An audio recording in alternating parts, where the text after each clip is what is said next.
tonight we're talking about missing out in praise of the unlived life. It follows upon, I don't know, a dozen, maybe more than a dozen books from Adam, on kissing, tickling and being bored, The Beast in the Nursery, Going Sane, On Kindness with Barbara Taylor, On Balance, and soon a different kind of book, a biography of Sigmund Freud. Now, if you just listen to the titles that I've mentioned, it's quite clear that Adam comes to this matter of who we are and how we are, and why we are, from a place which is sideways. I mean, almost like sideways glances on the human condition.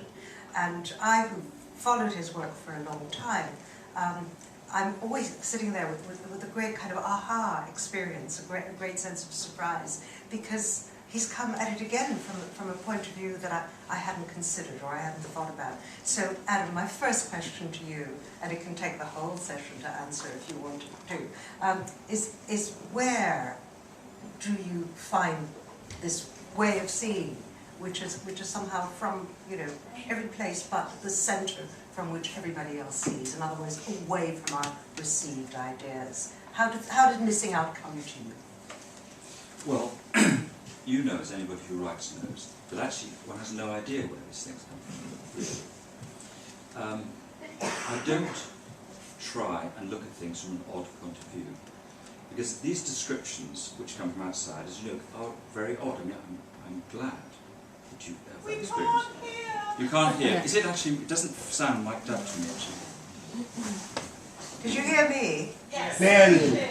I think it may need to be a bit But close. the little bits are very exciting. Is that better? No. Maybe if you put it right up on the shirt collar. Oh, it's right. It's right as high as Can you hear that? Yes. Does That's okay it now. sound amplified? Oh, Yes. As I was saying, Talk to them, forget about me. well, I'll just talk.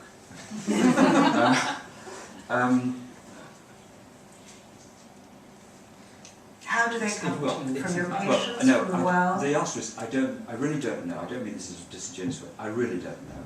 All I know is that when I write, that's what happens.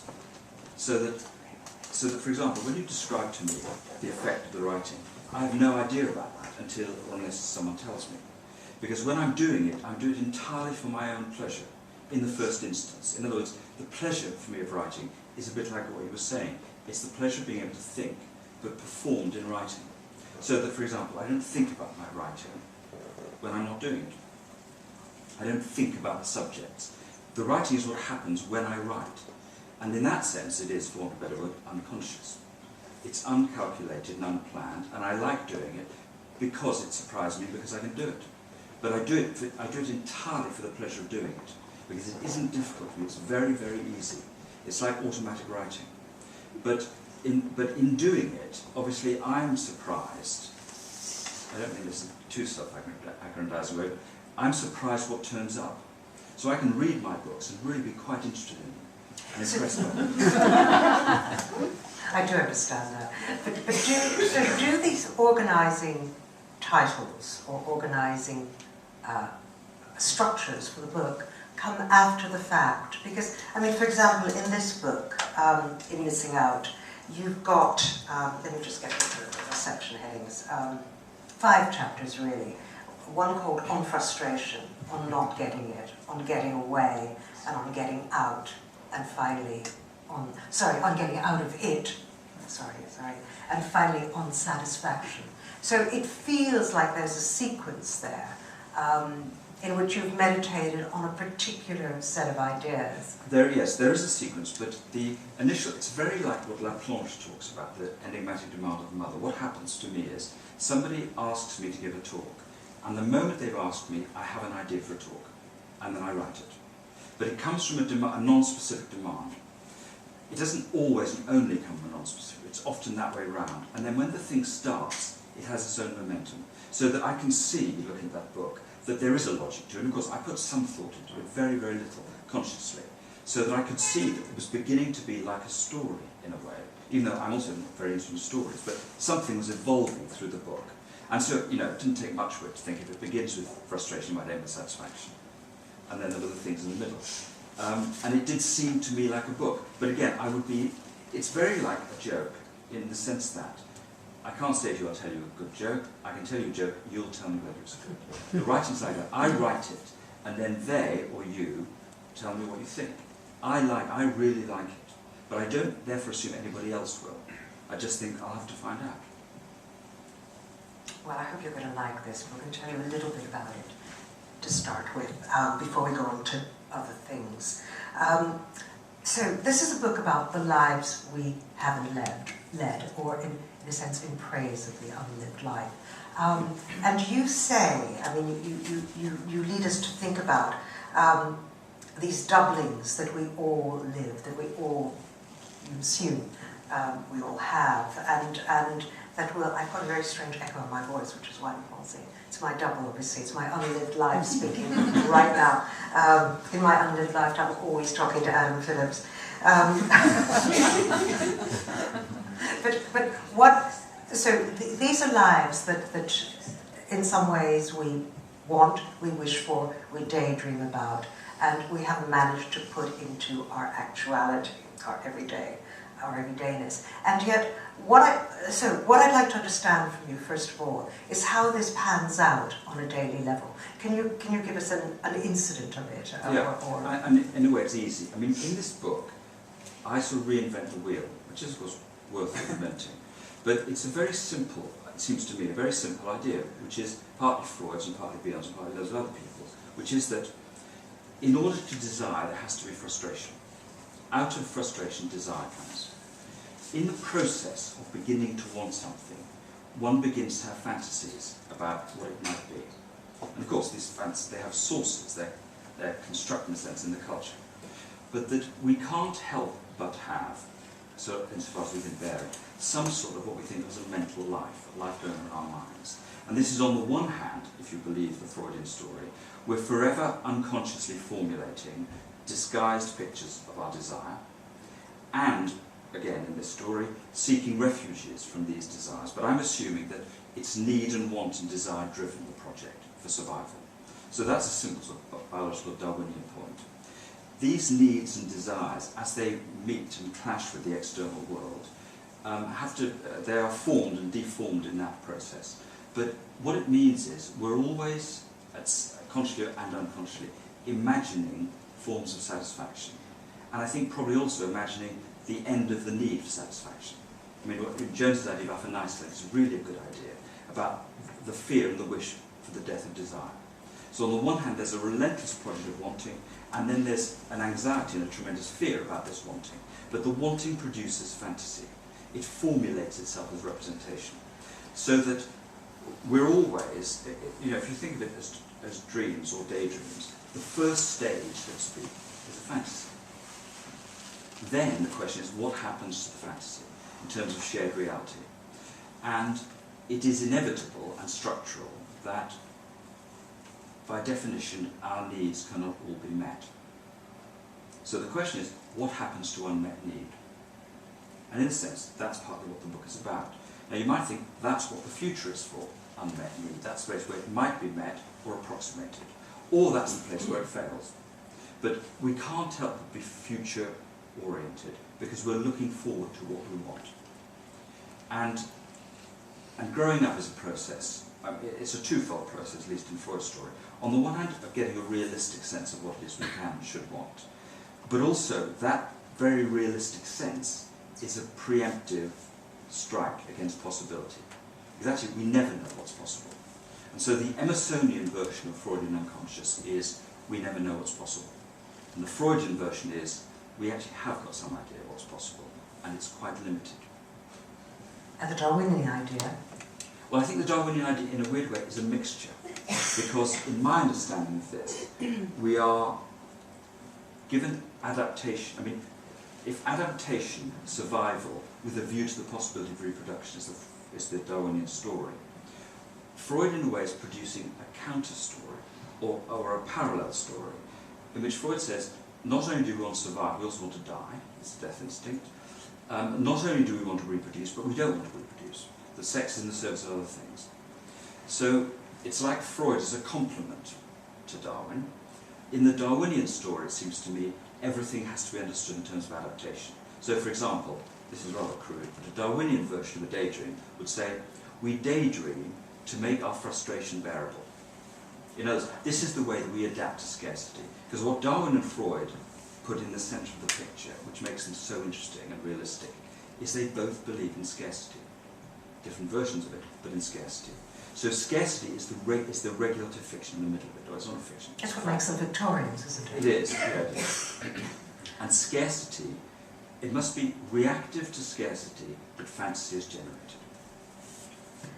So, I think you say in the book that what Freud adds to the Darwinian survival idea is the idea of pleasure. So the human becomes a pleasure-seeking animal. But you also say that what psychoanalysis is, I think I wrote it down. Yes, psychoanalysis tells us we can understand satisfaction only by understanding frustration.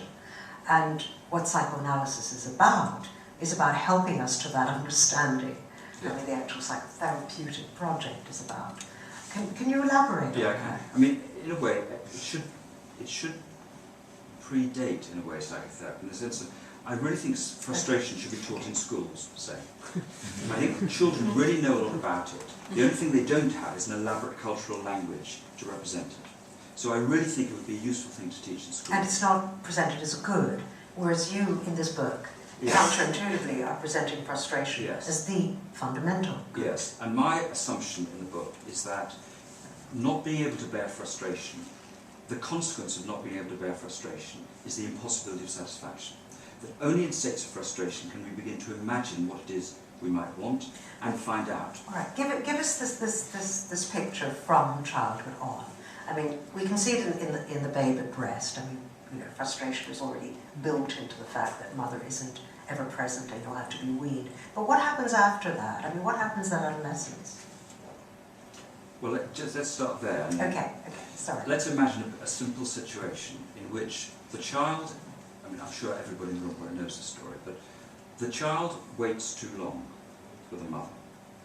Now, of course, a whole range of things might happen in that time period. Either the child's desire will die or be dissociated, or the child will cook up a fantasy of an ideal mother. And he or she will grow up in relationship to the ideal mother, so that everybody he or she meets in adolescent adulthood will be tremendously disappointed. There'll be a grudge against reality, because the primary relationship is with the fantasized, idealized mother. Let's say that's one picture. Now, it seems to me, in adolescence, with the development of puberty, there is, as it were, I mean, there are lots of ways of describing this, but one would be, in psychoanalytic terms, a kind of sexualization of the original appetite of hunger. In other words, our first experience of appetite is hunger and the need to be comforted and all that stuff. This then evolves into something else that is similar to it. The difference, of course, is that ideally, or hopefully, everybody has some version of a mother when they have a need when they're children. As adults, we do not have somebody available for our sexual satisfaction in the same way. They're incommensurate. So we have to then put together, what we discover in adolescence is more frustration and a greater intensity of desire, and the physiological wherewithal to gratify it. In adolescence, you can kill someone, you can conceive, etc. So all that stuff becomes real in a different way.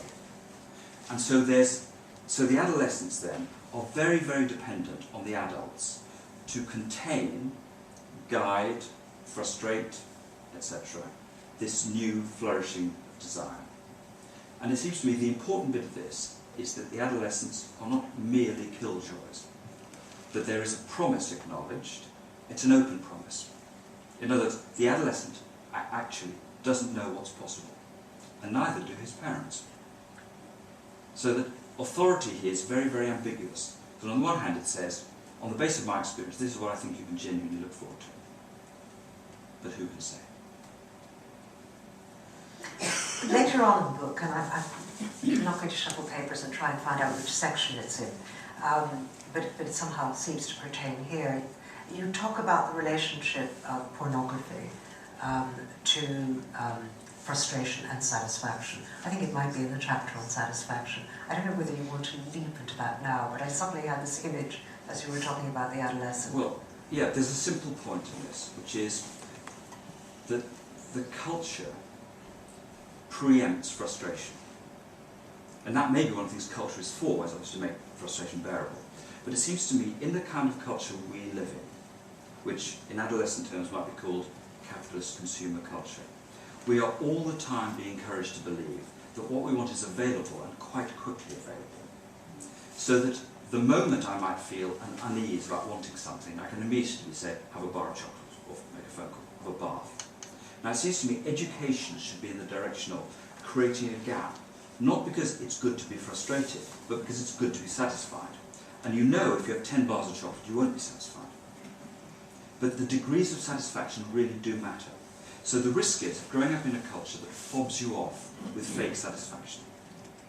You talk about the value of waiting, or sort of muse on the trope of waiting in the book.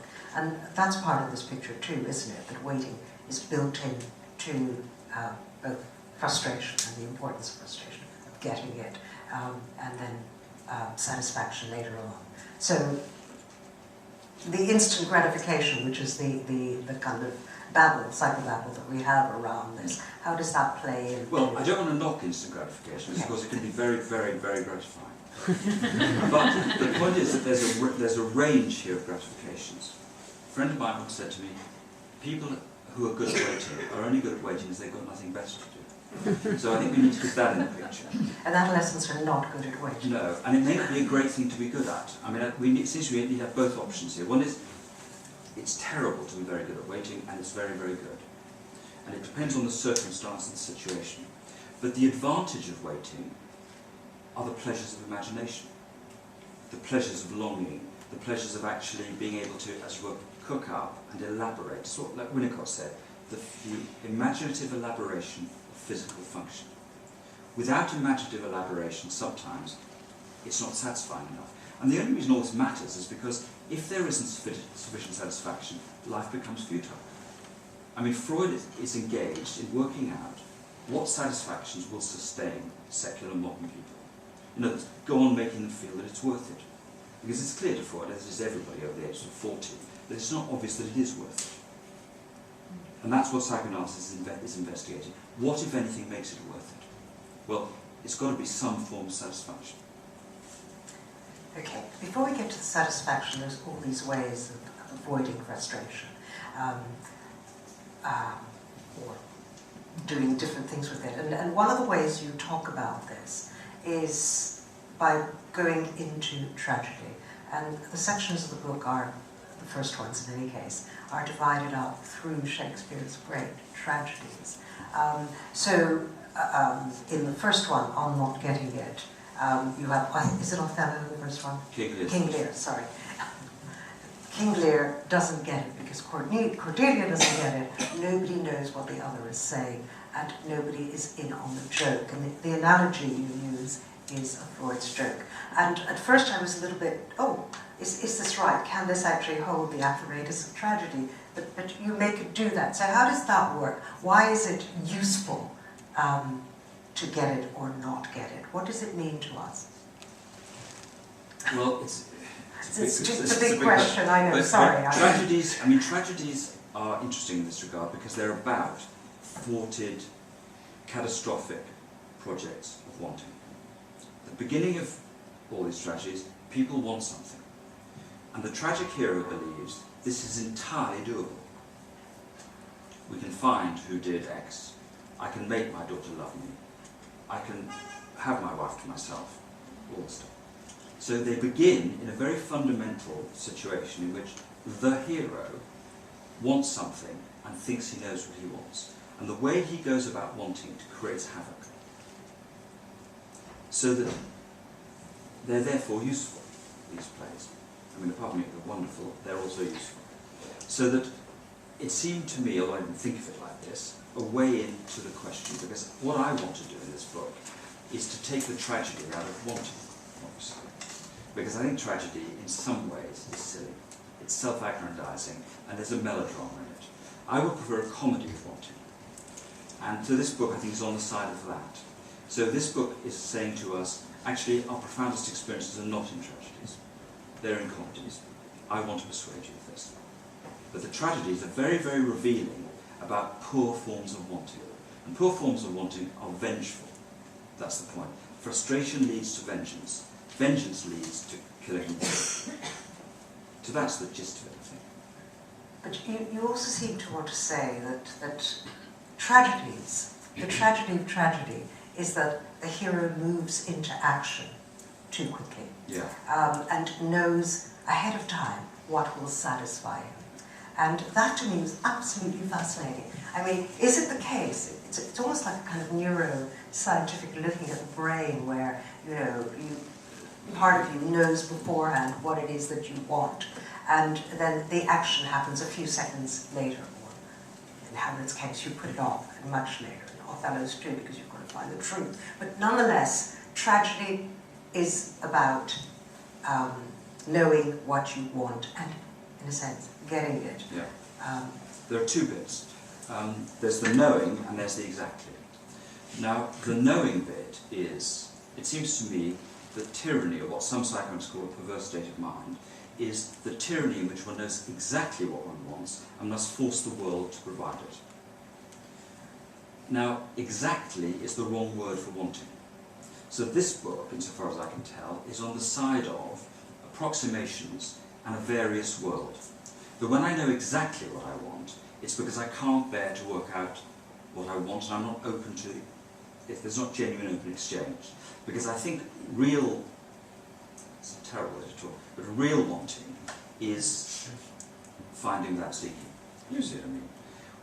When you're doing seeking, you're potentially on a very perverse, tyrannical, murderous route. That, I think, is what I want from the book. So knowing what you want is being mad. Yeah, you say. That's most extreme. So we should drop knowing and drop exactly. And then... I'm worried about this, Adam. I'm worried about the attack on knowing. And I want to know why it is, in this book, you actually completely subvert, maybe it's the 1950s view of psychoanalysis, as a pursuit of the examined self, as an attempt to find knowledge. And here you've turned it on the head, and knowledge, knowing what the self wants, is actually murderous. It leads you into either tragedy or it is an expression of madness. But it's not, the book is not against knowing, it's adding something. And again, this is reinventing the wheel. You can find a lot of this in Winnicott. But it seems to me the basic idea here is that some analysts, including Freud and certainly Klein, and in a way Lacan in a different way, have idealized psychoanalysis as an epistemological project. Now, one of the things that all the insight analysts discovered in the 50s and 60s was you get all this insight, it doesn't make a blind bit of difference. Now, that in itself isn't surprising. But what it led some people, I think the most interesting analysts to think, would be this. To what extent is knowing the attempt to preempt certain experiences? How much is knowing the problem rather than the solution? Sometimes. So this is not promoting a psychoanalysis which is all about not knowing. It's promoting a psychoanalysis which includes knowing where and when it's useful, but also not bothering with knowing when actually it's a distraction or a offense. That's the point. I can remember years ago having a dinner with Steve Mitchell, the analyst in America, and I can't remember, I think we talked about him, I can't remember, and Steve said to me, I'm always wary of people who are charismatic and tell you how much they don't know. And I thought that was very shrewd. So, I suppose this book, insofar as it has an intention, is against that kind of thing, but it's also against the kind of rather glib idealising of not knowing, and the endlessly reiterated boring quote of Keats' negative capability, etc. And all that stuff, I think, is deadly, because it becomes very, very glib, and anybody can not know, and it's the easiest thing in the world. But what I'm talking about here is not ignorance, it's about being able to yield to certain kinds of experience, without preemptively needing to know what they are. That's what this is about. And it's very like being a child and listening to the adults speaking and not having any idea what they mean, but enjoying it. And whatever that it is my preferred model of satisfaction. You say at one point, although it's not directly linked to this, understanding is not always the best thing one can do with need. And I think you've given me a pre-gloss on that very beautifully put statement. But so where have we got to? Can I add something to that? Yes, yes. I think it's better to have a conversation in a state of need than just to understand one's need. In other words, you could treat needs as already there, waiting to be known, or you could treat needs as things that people make together with other people. And so you haven't got a sort of bank account of needs, so to speak, or an armamentarium of needs. You've got potential possibilities that are realised with specific other people. So that in relationships you discover your needs, you don't get them met. Because the getting them met is very secondary. It's the discovering them and the acknowledgement of them that's interesting. And that's the point of having so-called relationships. It's about the discovery of need, not the gratification of need. Although a bit of gratification goes a long way.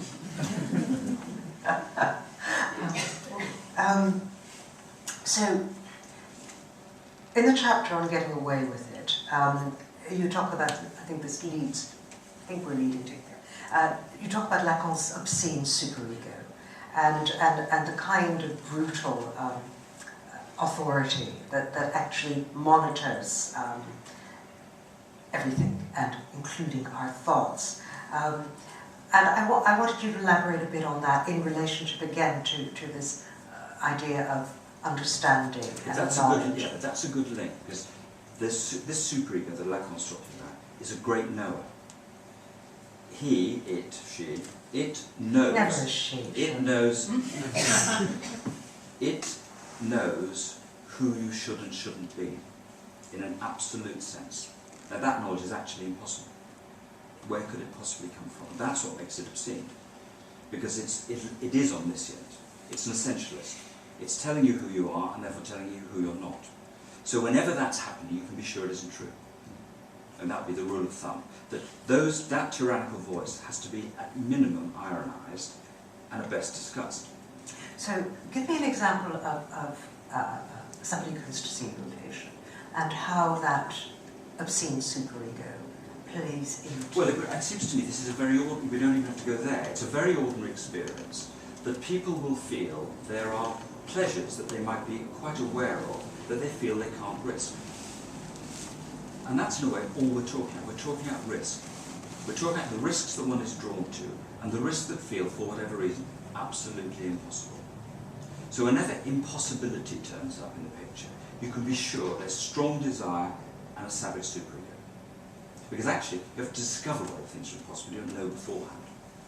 So it's the superego hates one having an experimental life. Because for the superego, all the experiments have already been done. That's the difference. Okay, hold that for question time. Questions on that. Which of your tragic heroes might have an obscene superego? Do you think it... In a way, they would all have. I mean, there's a very interesting... Stephen Greenberg gave a very interesting lecture about King Lear, where he said, the tragedy of King Lear is that at the beginning of the play, everybody knows this old man, because he's old, is redundant. No one can face the redundancy of the old, neither the old nor their children. Therefore, a massive thing is concocted, which produces a huge drama and a tragedy. So there's a refusal of knowledge, if you like, in that. Whether or not that's true, it's a good illustration of this problem. Because the question is always, what's possible? And this is where, in a way, William James is more useful than Freud. Because James always wants to know, what use is this? He doesn't want to know whether something's true, he wants to know what we can do with it. Now the superego deals in truths. The superego is not a pragmatist, it's an absolutist, it's sovereign. So that's another difference. Okay. I want to talk to you about Philip Lark next. And this is the chapter called, what is it called, Adam, help me? I've got my glasses. On getting out of it. On getting out of it. So, do you want to just elaborate quickly on getting away with and getting out? Not really, no. It's very well done in the book, and it's not something that I can possibly repeat, because it's very textual. Yeah, exactly, it is. And hard to speak, but wonderful on the page. But On Getting Out of It begins with Philip Larkin and that famous poem, which you can also quote to us, They Fuck You Up. your mum and dad. They don't need to, but they do. And I've got it here if you'd like to read it to us. Do you want me to read it? I'd love you to read it, because everybody only half knows it, particularly the end, which we're then going to riff on. It's not very off by heart. I think I marked it. Did you mark it? I think it might be one of my little yellow bits. It's all getting out of it in any Is it? case. Yeah. Maybe I didn't mark it, sorry. No, I think you might have actually. Yes. Here we are. Okay, this is called This Be the Verse. They fuck you up, your mum and dad. They may not mean to, but they do. They fill you with the faults they had and add some extra just for you. But they were fucked up in their turn by fools in old-style hats and coats, who half the time were soppy stern and half at one another's throats. Man hands on misery to man, it deepens like a coastal shelf. Get out as early as you can, and don't have any kids yourself. So, now it's worth reading that because it's in many ways a very psychoanalytic poem about the haunting through the generations of all the misery of life. But really what you're most interested in is those last lines and about the decision about the future. So tell us about that. If you can remember. No, I can remember, but the difficulty of this, I mean, I will answer this, the difficulty of this is that in talking about one's book, it's as if there's more book. And of course there isn't more book, there's only the book in the book. So my first thought is, if you're interested in this, read it in the book. But the second bit, just to participate, is that the poem, it seems to me interesting because it tells you about something terrible, but it doesn't tell you what the alternative is. In other words, it's a negative account of a life. It says, don't do this. But of course what it doesn't say is, if you don't do this, you'll be okay. It just says, this is terrible. And it encourages us to believe that there is an inevitable, ineluctable transmission of misery. Therefore, we've got to stop the cycle. But the poem's interesting for that reason, because that seems to me very worth taking seriously. But the poem's also interesting because it says get out, but it's like Berlin's freedom from and freedom for. You think, okay, well, once you've got out, what happens then? What do you do with the rest of your life if you decided, insofar as you can, not to transmit this misery by having children? And that's completely open. And I think it's worth thinking about. You seem to suggest that there's a kind of cutting off of experience. Yes, exactly. Which is almost another kind of madness. I mean, linked to the obscene, not linked to the obscene superego, but not unlike it, where you have a total. It seems to assume that there is a total knowledge of the future, whereas in fact there is. But in a way, that's what the poem exposes, because that's a good way of putting it. The poem is written in a sort of English Philistine superego voice that says, I know the truth about life, this is it, so do this. But of course, because it's a poem and not a piece of propaganda, it actually provokes the thoughts it's trying to stop you having.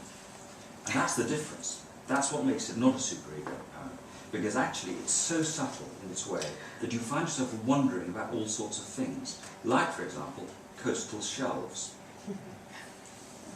So, Why? well, there are at least two things. Well, one of the things, it deepens like a coastal shelf. Yes. Well, coastal shelves don't always deepen. And in what sense is this misery like a coastal shelf? In other words, is it geological? Are we talking about millions of years? Because, of course, we also know that people can make each other feel better. That has also happened. But I think the Not to Philip Larkin. well, we don't know that either. But the preempting of experience, which is why it's so interesting in the poem, because the poem is about not having children. But of course, the one thing you can't know about before you have them is having children, obviously. And of course, Larkin knows that, because he's very, very intelligent. So that the poem is saying, here are lots of experiences you shouldn't have. And we're left wondering, well, why? Or what might have happened to a person to make them feel like that about children? And that seems to be the question worth asking. I thought what was very interesting in your riff on the poem was also this whole notion of the authority of inexperience. Yeah. In other words, we know more about utopias, we know more about dystopias than we know about our lives. And that struck me as absolutely fascinating, because of course in some ways it's true. I know very much more about my daydreams than I might know about what my child has thought that morning. Yeah, exactly. But the book's explicit that we know more, we think we know more about the experience we don't have than the ones we do have. And that's where, and again, psychoanalysis is very useful here, because omniscience is the saboteur of experience. And in a way, this book, again, reinventing the wheel, says the worst thing we ever do is think we're omniscient. Because omniscience precludes exchange. And that's what not knowing is about. It's the opposite of omniscience. So what are our satisfactions then? They're different for each person. They're constituted by the culture, but education and parenting should help us have a language to begin to work this out. But really, you don't want satisfaction. I mean, in the chapter on satisfaction. I really do. I really do. I'm going to dispute this. I want to have a row. In the chapter on satisfaction, we always row. I'm being polite tonight. In the chapter on satisfactions, I think you suggest that taking satisfaction is a bit like taking part in a duel, where somehow your honour or sense of justice will be put back into place. Do you not? Have I got that wrong? Well, no, not entirely, but I think what the book says, I mean, I'm not authority in this book either, but I think what the book says is that the unfortunate forms of satisfaction are vengeful. The book is inviting us to consider forms of satisfaction that are not vengeful. And you include pornography in that? Yeah, because I think it's vengeful. But I think that imagining forms of satisfaction that are not subtly or secretly or insidiously forms of revenge is quite difficult. Okay, I'm looking at people's eyes, and I think people are having difficulty understanding why revenge. Well, it's very simple, which is this. And murder. If somebody can satisfy you, they can frustrate you. If you're frustrated and they don't acknowledge this, you kill them. You're very cross with them. It's not a mystery. It's the easiest thing in the world. We're all doing it all the time. So revenge is second nature. The question is, can we stop it being second nature? Because it's so awful. That's my moral point. I want to come and write my next book. I want to try something else out on you. Of course, I shouldn't try this. Was that you or me? No, that was me. Until I got to the final chapter of this book, the chapter about acting madness, I thought to myself, there goes Adam again. He's doing something just completely counterintuitive and not at all like me at all. I mean, I don't spend my time thinking about my unlived lives. I haven't got a whole lot of lives that I would have liked to have lived. It's just because I'm so thoroughly complacent and unthinking that actually I'm always satisfied with a half-full glass rather than worrying about the half-empty one, and that I don't really have any proximity to my unconscious, or indeed my daydream life. And I want to put that to you. Are there people who are temperamentally not the people who think or worry about their unlived lives? And are just completely immersed in the present? No, I mean, I'm assuming that everybody is different, so there could not be a true generalization. What psychoanalysis is useful for is showing us why people might not fantasize about alternative lives and why they might. So why might people not fantasize? Well, either because they couldn't bear the tantalization of it and couldn't bear the frustration of acknowledging their desire, or, as you say, because they're living in the present, and each person has their own account. But I think the psychoanalytic story that a capacity to fantasize is useful and pleasurable is true. But I do think that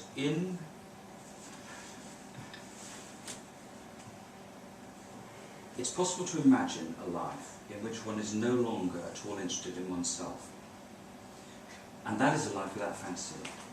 In the sense that I think that the aim of psychoanalysis is to enable people to forget themselves, really. And so I can imagine, although it has never happened, getting to a point in which you would no longer need to fantasize and to engage in those kinds of exchanges, because your pleasure, your relationality with other people would be of a different order. It wouldn't be a continual process of plotting and revenge. You'd have a different relationship to your own desire. And I can imagine that. Can you imagine that people might not want to go into the matter of their unlived lives because it brought up that whole sort of hoary awfulness of envy? And regret. And regret, but regret is obviously part of this. I mean, See, this book is about an elegiac stance. It is, but it's very well. It's an elegy for knowing, but not an elegy for satisfaction. I mean, I think the envy thing is very powerful in this, because this is going to be the risk of fantasizing. Is then you have to imagine, because what comes with those fantasies is the imagining whether it's true or false. There are people who are having the satisfactions that you crave. But it seems to me you can't, well, in a psychoanalytic story, you can't decide not to be envious. So that if that's a worry, that's an acknowledgement that you are in fact envious. And in a sense you could say, how could anybody not be, in varying degrees? But that again is where psychoanalysis and friendship and all sorts of relationships are useful, because it can be genuinely moderated and mitigated through relationship. Okay, I'm going to ask one more question and then I'm going to open up to you. So please think of yours. What I want to ask you is, you started out your intellectual life by studying literature, and indeed poetry in particular. And it seems to me that in the kinds of writings that take place, which use and follow up psychoanalysis, the poetic kind of reflection is not very often there. And I was wondering whether this was where you might situate part of the way in which you think, and whether one of your unlived lives was to be a poet. I don't know that. I think what I do is a function of my education, my sensibility. So I think that it's not that I'm in any sense anti-science. I don't know what that would mean, it'd be crazy. But temperamentally, science, what used to be called science anyway, didn't move me or engage me. I didn't love it. It's sort of as simple as that. I mean, there are some kind of sentences and rhythms and forms that I really do love. And there are lots that are of no interest to me. So that there's lots of science, for example, that I imagine is probably true, but I'm unmoved by it. Therefore, it is of no interest to me. So I'm not interested in neurology, for example. And I'm not interested in very much ethology either. Not because I'm above it and seeing through it, but the opposite. Because I'm beneath it and can't engage with it. It is of no interest to me. I wasn't even thinking of science as one of the possible languages, although obviously it is a very important one, particularly now. I was thinking more of the kind of procedure or the kind of state of mind that writing poetry induces, which I actually know very little about, because on the whole I write narrative, whether historical or fictional, but even so I have a sense of it. And it always strikes me when I read you that there is that kind of almost a meditative holding of words and their relations on a page, which is more akin to poetry, say, than to narrative fiction. Yeah. And I don't know whether... Do you remember, sorry, do you remember Trilling's great essay, Freud and Literature, where he talks about... Remember is a very sorry, good question in my no, life. just, I have read it. Yes, no, don't remember. But in that he says that Freud wrote about what he's called the psyche as a poetry-making organ. But the Interpretation of Dreams was a book about writing poems. And that makes sense to me. I don't care whether it's true or not, but it makes sense to me. So that's the bit of all this that I'm engaged by. Yes, you see, I would have said a fiction make. But that's true too, isn't it? That would also be true. Yeah. Right, questions from you or comments if they're not too long. And please stand up and shout, because you haven't got a mic, I don't believe. Yes, just at the end there. Do stand up. I love the book, and I'm forever giving your books to friends who then say, can we talk about it? And I find that all I want to do when we're doing that is read chunks of the book, which rather reinforces something you said, and it's one of the things I really love about it. It just is what it is when it's there.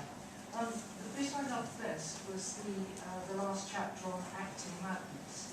And I don't know whether there is anything more that you can say about it, but I just was kind of entranced by it and wondered, there's something I don't know why, but do for myself in relation to that chapter, in relation to the rest of the book. It doesn't matter at all, but I just wondered if you had any further thoughts on that chapter in that book. Let me say, I'm delighted you like the book, but two things. One is, your experience of reading the book is what I would wish. That's to say, I wouldn't want people to come from reading my books being able to repeat or remember what the ideas were, because the book's written in sentences, not in ideas. And so it's not about remembering what I think about anything, it's about having your own thoughts and enjoying the reading experience. The last chapter was added on later, as I think I mentioned, and I'm not sure either what it's got to do with the book. I mean, I can make links, if you see what I mean, but I really love that piece of writing, and it seemed to me somehow of a piece with the rest of the book. But it could be entirely factitious, if that's still a word, that I put that chapter in that book. I think you're right, but it's got something to do with it, but then everything might have something to do with it. It has tragedy in it. It has Yes. Should I stand Yes. here? You can stand so you can address everybody. Sure. I wanted to ask about the chapter on getting out of it. One of the things that you say repeatedly in it is that getting out of something involves a sort of omniscience about what we are in and I think what we want to get out of. But to me, one of the things that is said about the sort of Freudian idea of the death instinct is that one effect of it is that it gets us out of something. And I think Bion and others talk about it as a disconnection from something. So I was wondering if you might speculate a little bit on the relationship between your idea of getting out of it and the death instinct. No, I mean, I think it's a good point. I think that in the terms in which we're speaking now, the death instinct is an omniscience about life.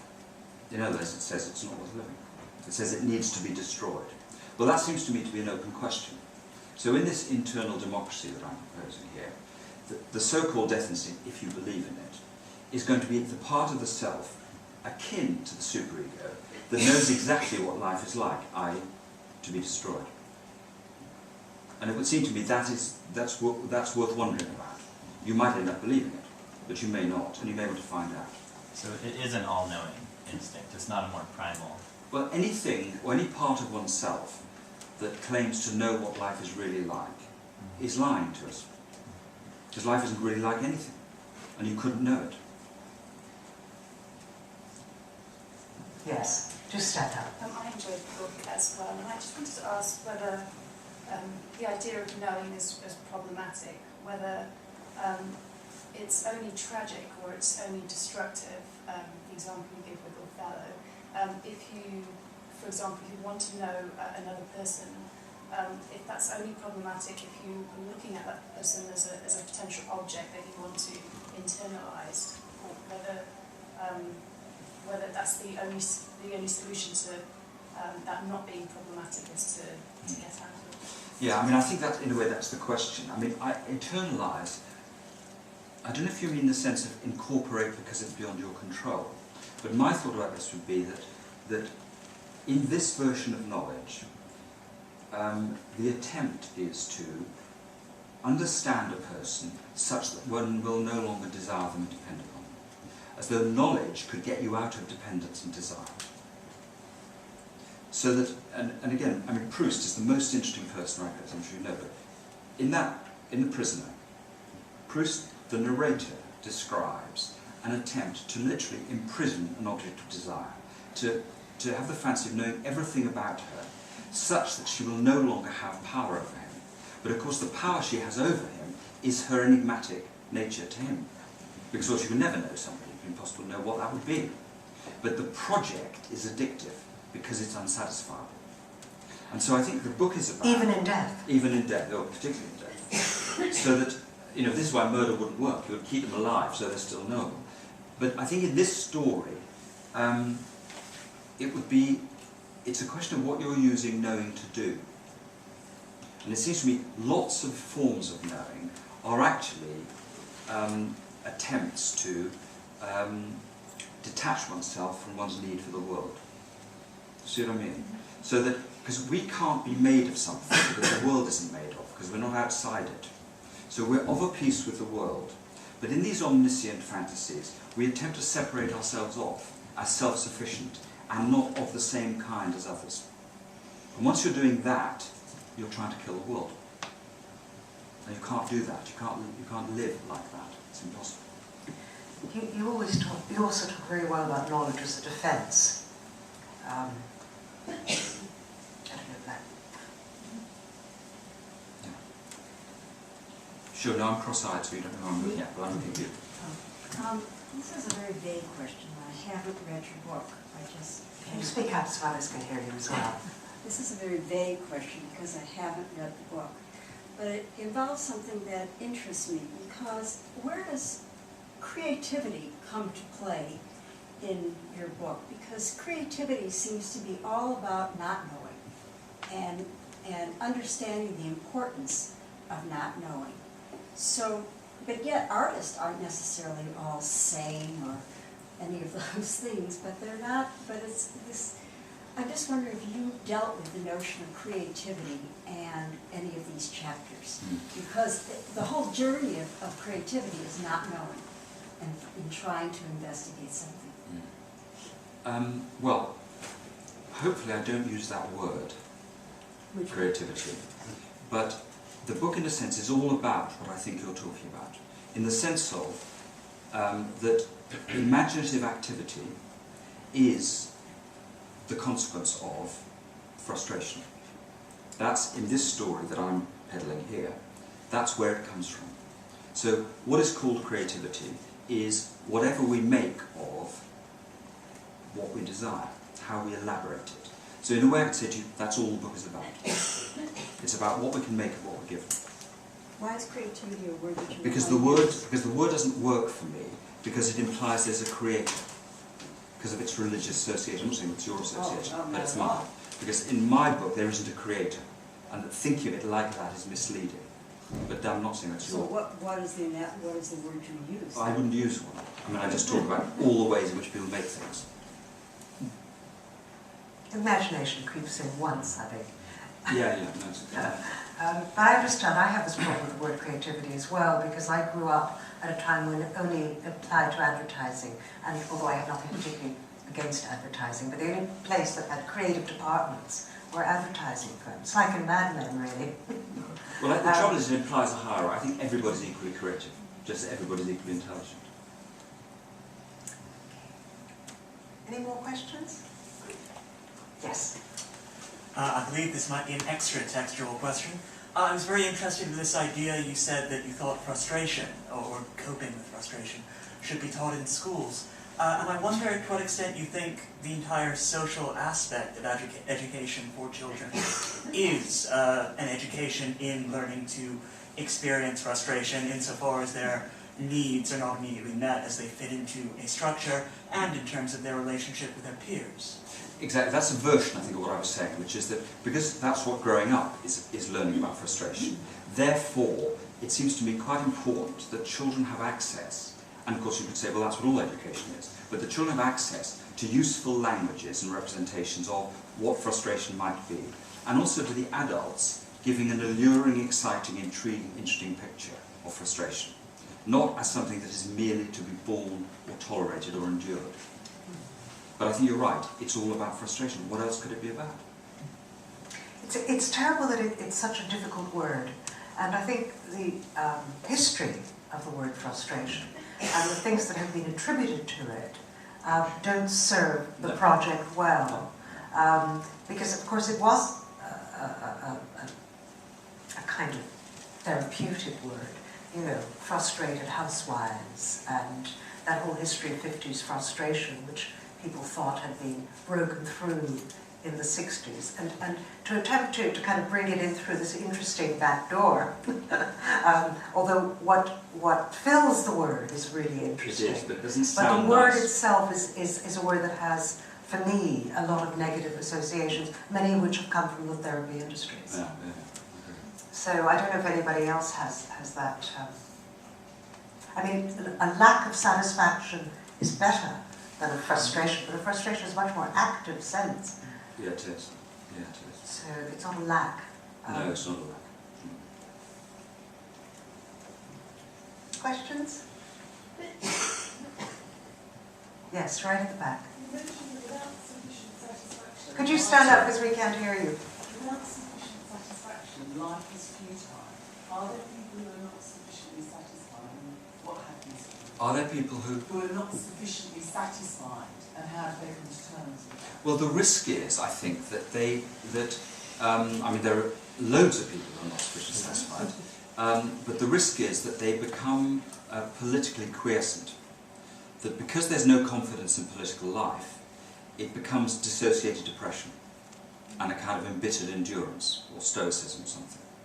But I think a different political world would provide a different kind of language for frustration. So I think there are, untold numbers of people who are frustrated, but without a political way of representing or living this, it's terrible. There's a sort of implosion of frustration.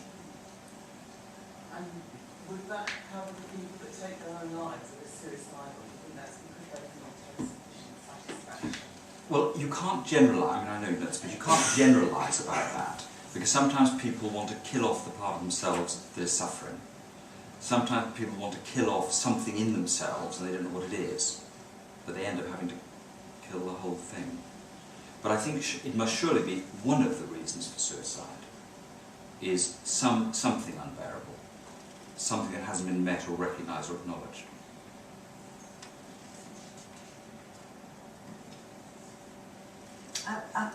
I'm just going to go back to the book for a moment and ask you this, because I found it quite an astonishing and illuminating section. And of course, as ever, I can't remember unless I look at my sheet. But it was to do with satisfaction being vengeful and revenge being satisfying. And you talk about, this is in terms of Othello and Desdemona, and you say loyalty is a defense against being disillusioned. And you're in part talking about her, but it's a very general statement. And I started to think about this, and I thought, I'm very loyal to my friends, and I'm wondering, is this in effect, part of that syndrome, whereas if you were vengeful, you would have a completely different relationship to friendship as well as to lovers. You talk in that as well, in that section as well, about love never being between equals, since it, of course, you say, takes one back to periods of dependence in infancy. And I don't know, just riff about that, Adam. I don't know what the question is really. It's a very interesting area, I mean, I think there's a middle bit, see. I think that if we just take what you just said, not you, but what you just said, there's a sense in which if loyalty is a way of avoiding disillusionment, then the alternative to that would be when and if you were frustrated by your friends, you would voice it. A new kind of demand would be made. The risk is that demand would turn vengeful were it not to be acknowledged or were it too much refused. So it's safer to remain loyal. So it's really about, I think, in this story, that one values people by making demands on them. If one's fearful of the demand cycle, then one just sticks with the picture. And that both entraps you and reassures you. And in terms of Othello's relationship to Desdemona, she's the one who practices loyalty. Yeah. Because she doesn't want to be disillusioned by him. But he's emphatically searching for a truth, which in fact has nothing to do with her. It's a truth related to knowledge. But in a way, I think one of the reasons the play is poignant is because they're both equally deluded in a different way. That is to say, she can't properly take in what he's become. And he won't let her be something that she is. And the combination is deadly. But it looks heartrending, her apparent innocence. But from the outside you could say, well, she's got a very similar problem to his, which is she simply won't allow herself to see what she sees.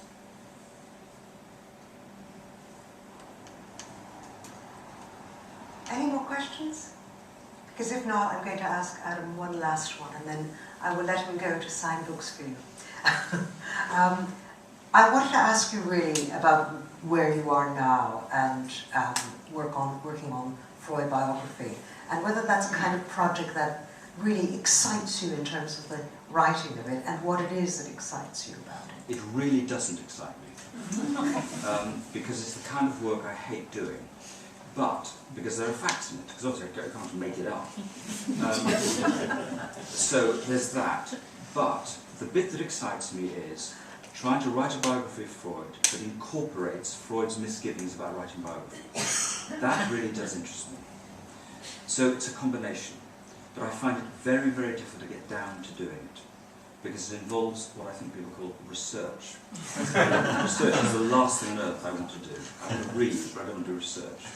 So I've in fact read all the books, but I haven't read all the books with a view to remembering what's in them. I've read the books because they're... It's very difficult.